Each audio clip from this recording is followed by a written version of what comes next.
Malaysia India இடையிலான நட்புறவும் கூட்டுழைப்பும் இருநாட்டு மக்களின் நன்மைக்காகவும் பொருளாதார வளர்ச்சிக்காகவும் தொடர்ந்து விரிவுபடுத்தப்படும் என்று மனிதவள அமைச்சர் டத்தோஸ்ரீ ரமணன் ராமகிருஷ்ணன் தெரிவித்துள்ளார். மலேசியாவிற்கான இந்திய தூதர் BN ரெட்டி விரைவில் தனது தூதரக பணியை நிறைவு செய்யவிருப்பதையொட்டி நேற்று அமைச்சரவை மரியாதை நிமித்தமாக நேரில் சந்தித்து விடைபெற்றார். இந்த சந்திப்பு குறித்து டத்தோஸ்ரீ ரமணன் தனது அதிகாரப்பூர்வ முகநூல் பக்கத்தில் பதிவிட்டுள்ளார். இரு நாடுகளும் மிக முக்கியமான பங்காளிகளாக விளங்கும் சூழலில் இந்த சந்திப்பு எதிர்கால ஒத்துழைப்பு மற்றும் திட்டங்கள் குறித்து விரிவாக கலந்துரையாட நல்லதொரு வாய்ப்பாக அமைந்ததாக அமைச்சர் குறிப்பிட்டுள்ளார்.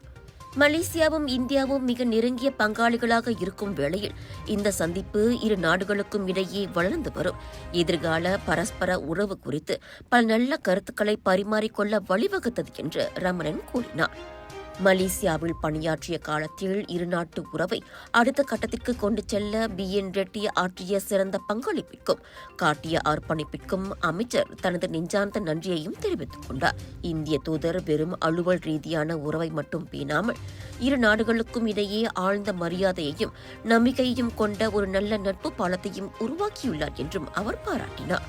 மக்களுக்கு ஒரு சிறந்த மற்றும் நிலையான எதிர்காலத்தை உருவாக்க ஏற்கனவே உருவான இந்த வளமான நட்புறவை மலேசியா தொடர்ந்து முன்னெடுத்துச் செல்லும் என்றும் அமைச்சர் ரமணன் உறுதியளித்துள்ளார். வணக்கம் மேக்ஸ், உங்கள் புதிய OTT உலகம். எல்லா வகை தகவலும் பொழுதுபோக்கும் ஒரே இடத்தில், குறைந்த விலையில் நிறைந்த அனுபவம். இப்போது 2 மாதங்களுக்கு இலவச சந்தா.